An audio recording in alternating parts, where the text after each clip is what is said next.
Oke, teman-teman, kita bahas harta gono gini. Ada harta bawaan, ada harta gono gini. Harta bawaan itu adalah harta yang dimiliki sebelum menikah.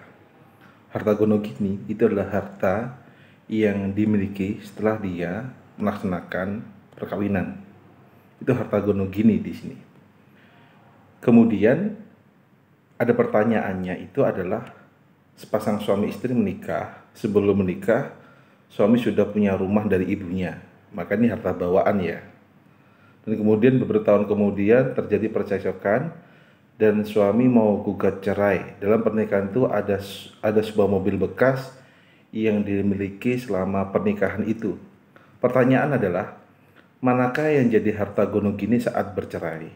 Otomatis itu yang mobil tadi itu. Mobil yang didapat setelah dia itu menikah, ataupun rumah yang bisa dia beli selama menikah, itu termasuk harta gono gini. Rumah yang dimiliki suami sebelum menikah, pemberian orang tua suami, iya, itu adalah harta bawaan berarti, bukan harta gono gini. Ataukah mobil yang dibeli dari penghasilan suami, iya, itu termasuk, mobil itu termasuk harta gono gini. Walaupun yang bekerja itu adalah suami, tapi istri memiliki hak atas mobil tersebut. Kok bisa? Kok bisa istri nggak ikut bekerja, tapi masih memiliki hak atas kendaraan tersebut atau mobil tersebut? Karena selama menikah ya, dia kan bisa membeli sesuatu itu tidak lain dan tidak sebab karena juga atas dukungan dari istri, walaupun istri tidak bekerja. Dalam Islam itu kan sebagian dari harta suami itu merupakan haknya istri. Karena istri yang mungkin merawat Anda, merawat anak Anda, menyiapkan bekal makanan Anda, itu kalau dihitung-hitung kita beli, harganya cukup mahal juga. Konsep beli itu maknanya kita nyewa pembantu rumah tangga untuk menyiapkan itu semua, kan itu juga bayar. Sedangkan istri walaupun tidak bekerja, dia ikut menyiapkan itu semua. Itu logikanya mungkin ya, yang bisa saya tawarkan, karena istri masih memiliki hak atas mobil tersebut walaupun yang bekerja itu adalah suami. Harta bawaan dan harta gono gini itu sering terjadi selisih paham. Yang menjadi masalah contohnya orang menikah pertama bisa beli sesuatu, kemudian dia berpisah.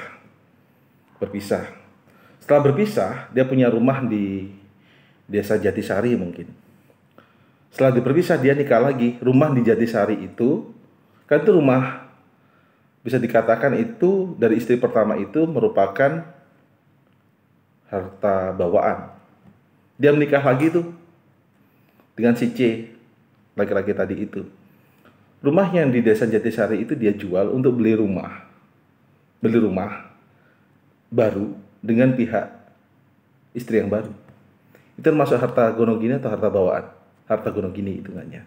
Walaupun sebenarnya itu hasil dari penjualan rumah harta bawaan, tapi karena itu sudah dilebur ya dengan istri baru, maka terhitung itu adalah harta gono gini berarti. Maknanya berarti aturannya hati-hati teman-teman terhadap harta gono gini manakala teman-teman itu mau menikah lagi. Karena anak-anak masih punya hak, anak Anda ya masih punya hak di situ. Hati-hati. Jadi kalau bisa nggak usah dijual harta bawaan tadi, biar menjadi sejarah. Manakala ada sengketa, posisi Anda kuat. Tapi manakala Anda kemudian menjual, ini masalahnya mungkin yang dipertanyaan ini adalah dia masih nikah pertama. Kan bisa jadi setelah nikah pertama dia punya harta bawaan tuh, dia bisa nikah lagi. Setelah nikah lagi, kalau dia jual harta bawaan tadi dan kemudian dibuat barang baru, tanah baru, mobil baru, itu terhitung sebagai harta gono gini.